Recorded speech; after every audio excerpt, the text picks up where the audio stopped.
హరి ఓం శ్రీ మహాగణాధిపతయే నమ. శుక్లాంబరధరం విష్ణుం శశివర్ణం చతుర్భుజం ప్రసన్నవదనం ధ్యాయే సర్వవిఘ్నోపశాంతయే.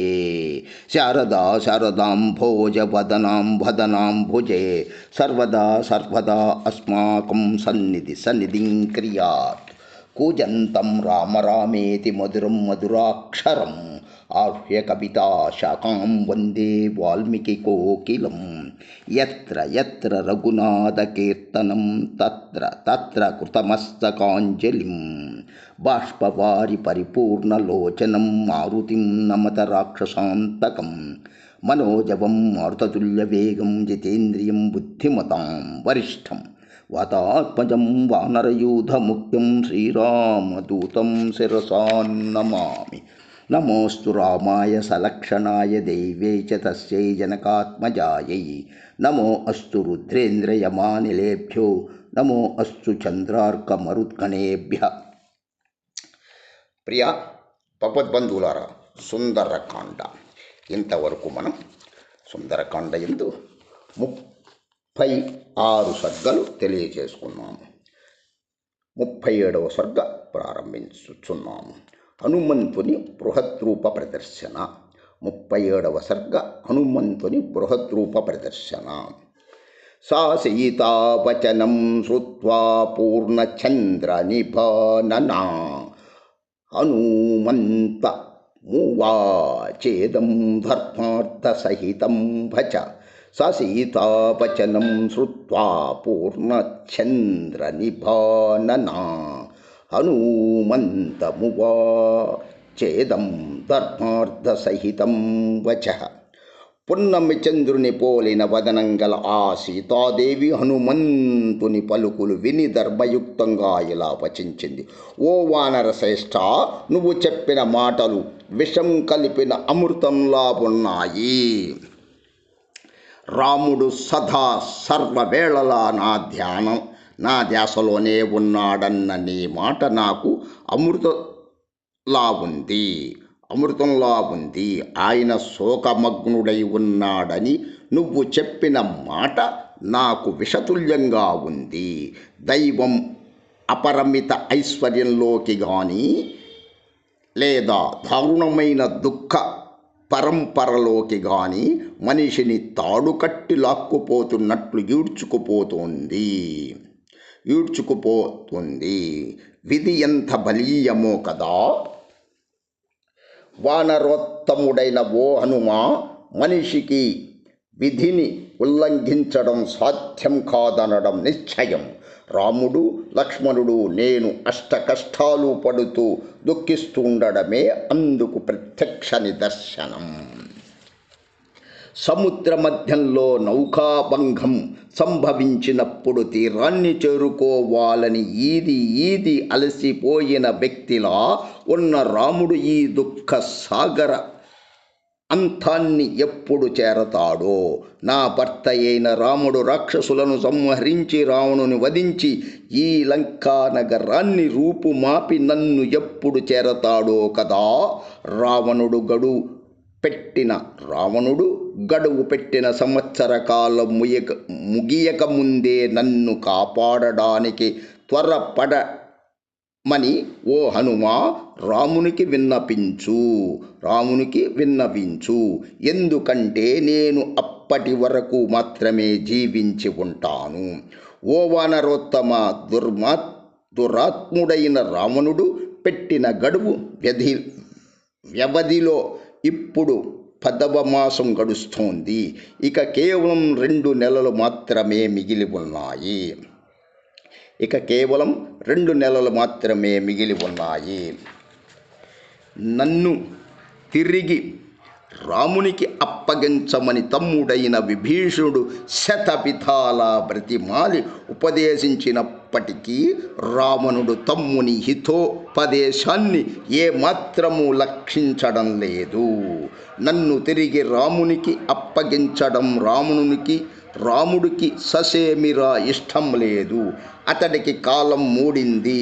రణరంగంలో అతన్ని కబళించడానికి మృత్యువు నిరీక్షిస్తోంది.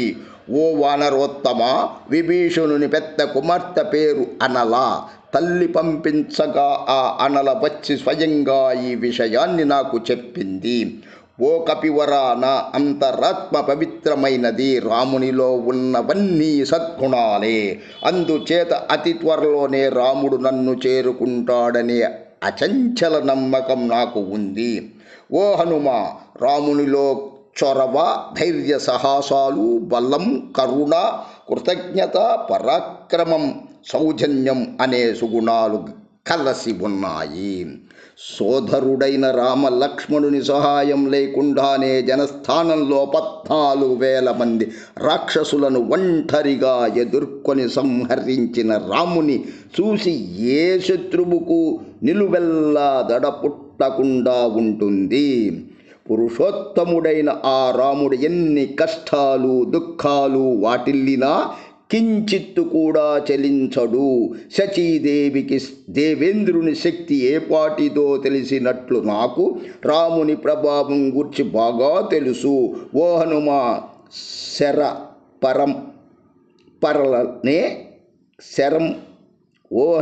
శర పరంపరలనే కిరణాలను సంతరించుకున్న సూర్యుడైన రాముడనే సూర్యుడు శత్రువులైన రాక్షస సమూహాలనే జలరాశిని ఎండింపజేస్తాడు. రాముని ఎడబాటుతో బాగా దిగులు పడి కృషించి ధారగా కన్నీరు కారుస్తూ ఈ విధంగా పలికిన సీతాదేవితో కపివరుడైన హనుమంతుడు ఇలా అన్నాడు. అమ్మా, నువ్వు ఇక్కడ ఉన్నావనే వార్తను నేను తెలియజేయగానే రాముడు వెంటనే వానర బల్హూక గణాలతో కూడిన గొప్ప సైన్యంతో బయలుదేరి ఇక్కడకు వస్తాడు. సుందర ముఖారవిందవు పూజ్యరాలవు అయిన ఓ సీతాదేవి, అంతవరకు ఎందుకు? ఇప్పుడే ఈ దుఃఖం నుండి నిన్ను విముక్తను చేయగలను. నా వీపును అధిరోహించు, వెంటనే నిన్ను రాముని వద్దకు చేర్చగలను. తల్లి, నిన్ను నా వీపు మీద కూర్చోపెట్టుకుని సముద్రాన్ని అలవోకగా దాటగలను. రావణునితో సహా ఈ లంకా నగరాన్ని పెకలించి మోసుకుపోగల శక్తి నాకు ఉంది. అగ్నిదేవుడు హోమం చేసిన హోమద్రవ్యాన్ని ఇంద్రునికి అందజేసినట్లు నేను ప్రస్రవణ పర్వతం మీద బస చేసి ఉన్న రాముని వద్దకు ఓ సీతాదేవి, నిన్ను ఇప్పుడే చేర్చగలను. దైత్య సంహారానికి సంసిద్ధుడైన విష్ణువులా లక్ష్మణ సమేతుడై రాక్షస సంహారానికి సన్నద్ధుడై ఉన్న రాముని ఓ సీతాదేవి, నువ్వు ఇప్పుడే చూడగలవు. పర్వతాన్ని అధిరోహించి ఉన్న ఇంద్రుని మల్లే నిన్ను చూడాలనే సమధికోత్సాహంతో మహాపరాక్రమవంతుడైన రాముడు ప్రస్రవణ పర్వతాశ్రమంలో ఆసీనుడై ఉన్నాడు. అటువంటి రాముణ్ణి ఓ దేవి నువ్వు ఇప్పుడే చూడగలవు. మంగళదాయినివైన ఓ దేవి, నా వీపు మీద ఆసీనవవు.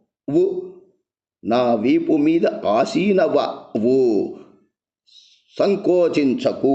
రోహిణి చంద్రుని చేరినట్లు రాముని చేరడానికి కృతనిశ్చయురాలవుగా నా వీపు మీద ఆసీనవై చంద్రుని తేజోవిరాజమానుడైన సూర్యుని పలకరిస్తున్న చందాన ఆకాశ మార్గంలో పయనిస్తూ ఓ దేవి మహాసముద్రాన్ని దాటు.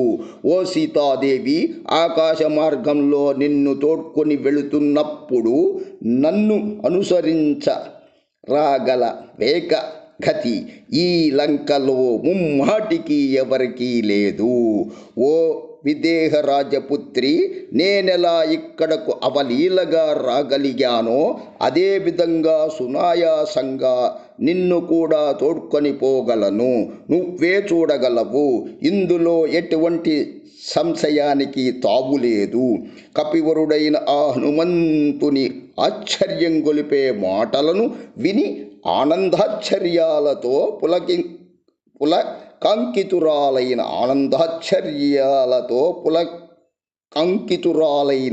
ఆ సీతాదేవి ఇలా వచించింది. ఓ హనుమా, అంత దూరం, పైగా ఆకాశ మార్గంలో నన్ను మోసుకొని వెళ్ళగోరుతున్నావు. ఓ వానర సేనాని, ఈ నీ ఆలోచనే నీ వానర లక్షణాన్ని చెప్పక చెబుతోంది. వానర శ్రేష్ఠుడైన ఓ హనుమా, ఇంత చిన్న శరీర ప్రమాణం గల నువ్వు ఇక్కడ నుండి నన్ను పురుషశ్రేష్ఠుడైన నా భర్త రాముని వద్దకు మోసుకుపోతానంటున్నావు. అదెలా సాధ్యం? తనను తక్కువ అంచనా గట్టి మాట్లాడిన సీతాదేవి పలుకులు విన్న వాయుపుత్రుడు, అపరిమిత బలసంపన్నుడు అయిన ఆ హనుమంతుడు తనకు ఇదొక కొత్త పరాభవంగా భావించాడు. నల్లని కన్నుల గల సీతాదేవికి సహజ సిద్ధమైన నా బల ప్రభావాలు బొత్తిగా తెలియవు. కనుక ఇచ్ఛ మేరకు రూపం మార్చుకోగల నేను సందర్భానుసారంగా నా రూపాన్ని ఈమె ముందు ప్రదర్శిస్తాను. వానరోత్తముడు అంత శత్రువులైన అరిషడ్వర్గాలను జయించిన వాడు అయిన హనుమంతుడు ఆ విధంగా సంకల్పించి మహోన్నత ప్రమాణం గల తన స్వరూపాన్ని సీతాదేవికి చూపించాడు. దీశాలి వానర శ్రేష్ఠుడు అయిన ఆ హనుమంతుడు వృక్షమూలం నుండి కాస్త దూరం జరిగి సీతాదేవికి నమ్మకం కలిగించడానికే తన శరీరాన్ని పరిమాణాన్ని అచంచలుగా పెంచనారంభించాడు. అప్పుడు ఆ హనుమంతుడు మేరుమందర పర్వతాలంత ప్రమాణానికి తన శరీరాన్ని పెంచి ప్రజ్వలిస్తున్న అగ్ని లాంటి తేజస్సుతో ప్రకాశిస్తూ సీతాదేవి ముందు నిలబడ్డాడు. ఎర్రని ముఖంతోనూ వజ్రాయుధం వంటి కోరలు గోళ్లతోనూ భీతిగొల్పుతూ పర్వతంలా సమున్నతుడైన మహాబలాఢ్యుడైన ఆ హనుమంతుడు అప్పుడు సీతాదేవితో ఇలా అన్నాడు. ఓ దేవి, పర్వతాలతోనూ వన ప్రాంతాలతోనూ కోట బురుజులతోనూ ప్రాకారాలతోనూ సింహద్వారాలతోనూ విరాజిల్లుతున్న ఈ లంకా నగరాన్ని రావణునితో సహా పెకిలించి తీసుకొని పోగల శక్తి నాకు ఉంది. అందువలన ఓ దేవి, నా సామర్థ్యం పట్ల గల సంశయాన్ని వీడి మనస్సును కుదుటపరచుకో. నాతో పాటు వచ్చి రామలక్ష్మణుల శోకాన్ని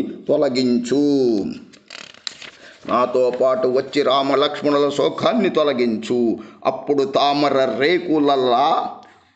తామర రేకులలా విశాలమైన కన్నులు గల ఆ సీతాదేవి పర్వత ఆకృతిలో ఉన్న వాయునందనుడైన ఆ హనుమంతుని చూసి ఇలా అంది.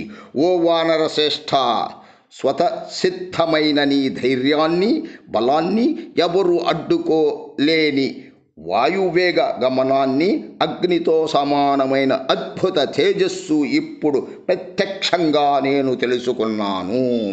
ఓ వానరోత్తమ, ఊహకు కూడా అందని ఈ మహాసముద్రాన్ని లంఘించి సామాన్యుడు ఎవరైనా ఈ ప్రదేశానికి రాగలడా? నువ్వు నన్ను అలవోకగా తోడ్కొని వెళ్ళగలవని అనే విషయంలో ఇప్పుడు నాకు ఎటువంటి సంశయము లేదు. అయినప్పటికీ మహాత్ముడైన రాముని కార్యం సానుకూలమయ్యేటట్లు మనం యోచించి నిర్ణయించాలి. దోషరహితుడవైన ఓ కపివరా, నేను నీతో పయనించడం యుక్తమైన పనిగా తోచడం లేదు. నీ వాయువేగ గమనాన్ని తట్టుకోలేక నేను స్పృహ కోల్పోవచ్చు. నువ్వు సముద్రం మీదుగా ఎంతో ఎత్తులో ఆకాశ మార్గాన వాయువేగంతో పోతున్నప్పుడు నీ వీపు మీద ఉన్న నేను భయపడి కింద పడిపోతానేమో. ఇలా నేను తిమింగలాలతో మొసళ్లతో పెద్ద చేపలతో నిండి ఉన్న సముద్రంలో పడిపోతే ఆ జలచరాలు వెంటనే నన్ను పట్టి భక్షించడం తథ్యం. శత్రు వినాశకుడవైన ఓ కపివర్య, మరో కారణంగా కూడా నేను నీతో రావడం మంచిది కాదు. నన్ను కాపాడే ప్రయత్నంలో స్వయంగా నీకే ముప్పు వాటిల్లే ఆస్కారం లేకపోలేదు గదా. చెర నుండి నీ సాయంతో తప్పించుకుపోతున్న నన్ను చూసి దురాత్ముడైన రావణుని ఆదేశం మేరకు భయంకరులైన రాక్షస వీరులు మనలను తప్పక వెంబడిస్తారు. శూలములను ముత్కరములను చేత ధరించినట్టి ఆ రాక్షస యోధులు ఓ వీరుడా నిన్ను చుట్టుముట్టుతారు. ఆ సమయంలో ఆత్మరక్షణే నీకు కష్టమవుతుంది. నన్ను రక్షించవలసిన కర్తవ్య భారం కారణంగా నీ పరిస్థితి ప్రమాదంలో పడుతుంది.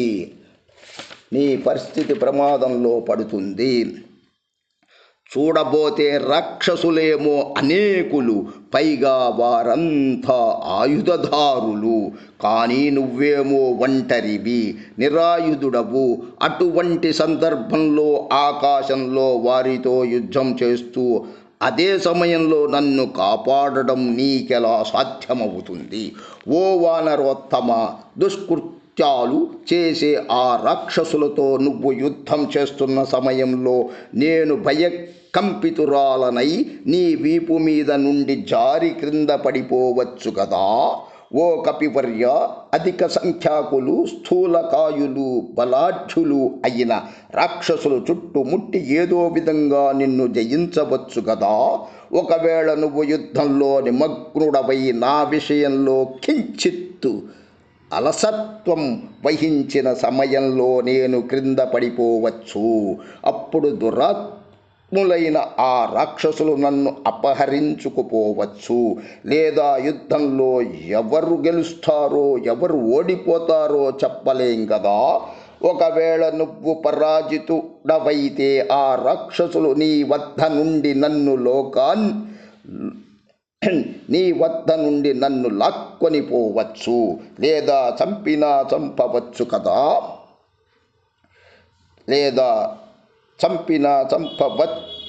కూడా. రాక్షసులచే అవమానానికి గురై ఒకవేళ నేనే ప్రాణత్యాగానికి పాల్పడతానేమో. అదే సంభవిస్తే ఓ వానరోత్తమ, నీ కృషి ప్రయత్నాలు అన్నీ వ్యర్థమైపోతాయి కదా. ఈ సమస్త రాక్షసులను సంహరించగల సామర్థ్యం నీకు ఉందనడం సత్యదూరం కాదు. నువ్వు అలా చేస్తే ఆ కార్యాన్ని సాధించాల్సిన రాముని కీర్తికి భంగం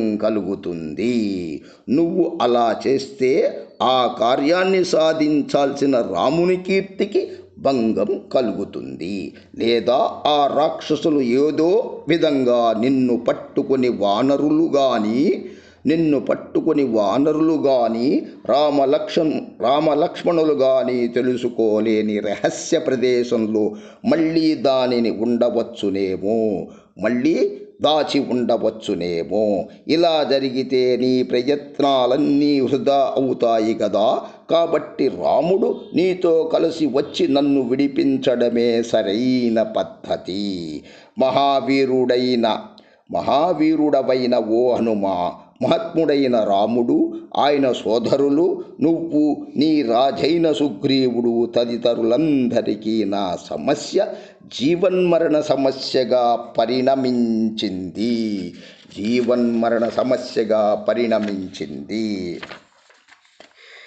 నన్ను వెతికి కనుగొనడమనే కార్యసాధనలో సఫలీకృతులు కాకపోతే రామలక్ష్మణులు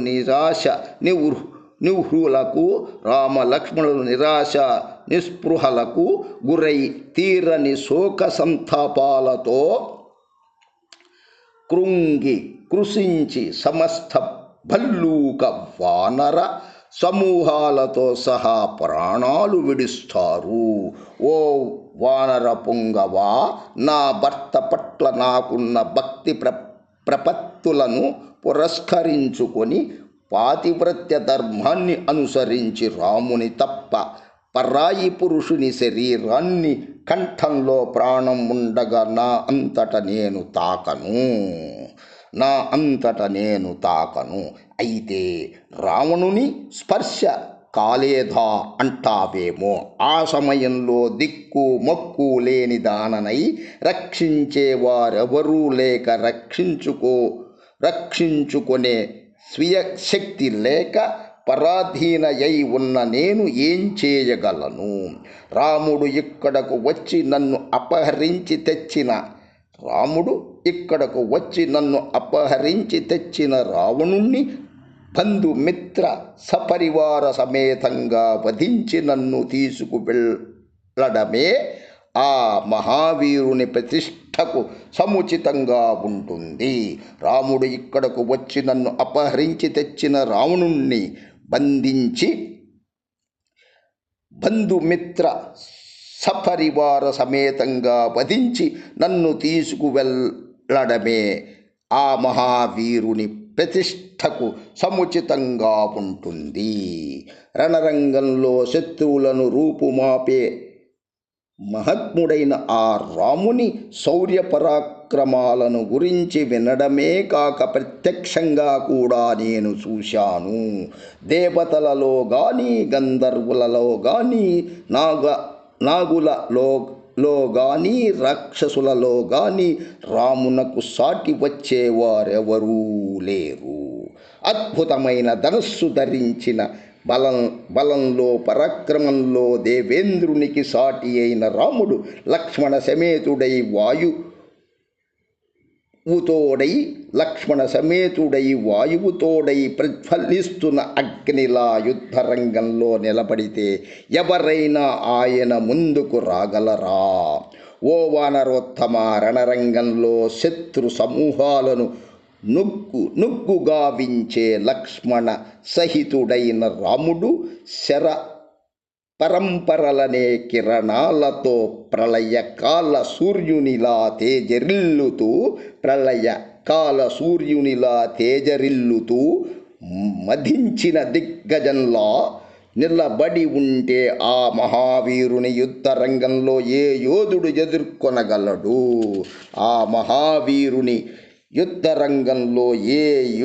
ఎదుర్కొనగలడు?